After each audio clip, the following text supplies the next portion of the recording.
The fact is there is no exception to Minnesota statute for 100% payback. So sports wagering is illegal. If you are giving or accepting money or something of value and you're paying out prizes, it's going to be illegal.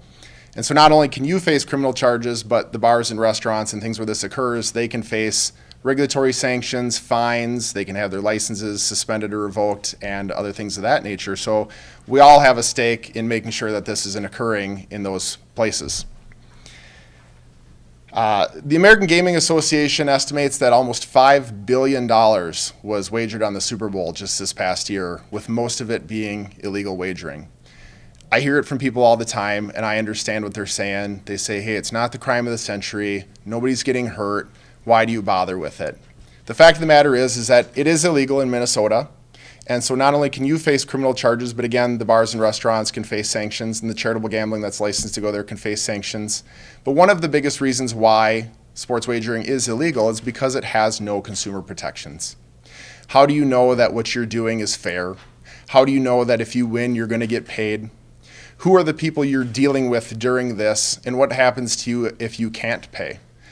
Some of the things that we commonly see out and about are the illegal tip numbers, which are the numbers that correspond with the quarters, halves, and final of a game and pay out accordingly.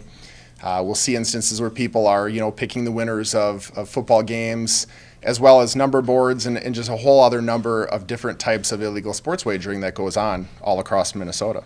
That was the number one thing. I always had a sports page in the back of my pocket. I was always glued to the TV, radios, had to be by a phone to place the bets. I wasn't the husband I should be. I wasn't the father I should be. I wasn't the coworker. I wasn't the relative I should be. If I got to birthdays, anniversaries, Christmases, holidays, things like that, if I even got there at all, but it cost me almost everything. It changed my personality, my behavior, and I was not the kind of person that I should be, all because of what I thought was going to be something to make games interesting and fun to watch, and that I might even have a chance to win some money in it. It's easy for somebody to get snagged when they just don't expect it. And so the messages that we use and that certainly get emphasized now as we go into this is that we want people to understand the complexity of a gambling disorder, compulsive gambling, whatever you want to call it, and that it can happen to anybody. We want people to understand the risks, always. We want them to understand that anybody can get affected by this. And when you add illegal gambling to the mix, you've got a whole nother set of consequences that could be very severe from the legal standpoint. We realize that we're going to see a large number of people come to town for the Super Bowl and related events. And, maybe in the states where they come from, the laws are different. Maybe they don't know.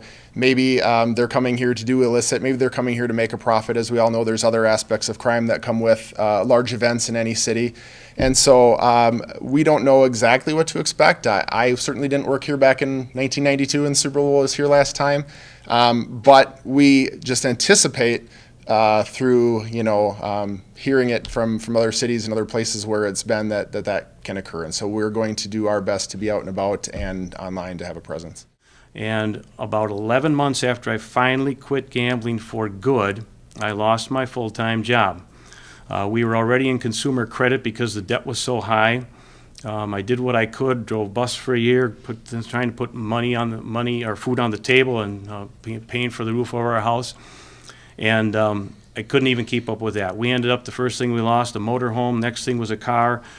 We lost our home of over 15 years. And we ended up out on the street, basically.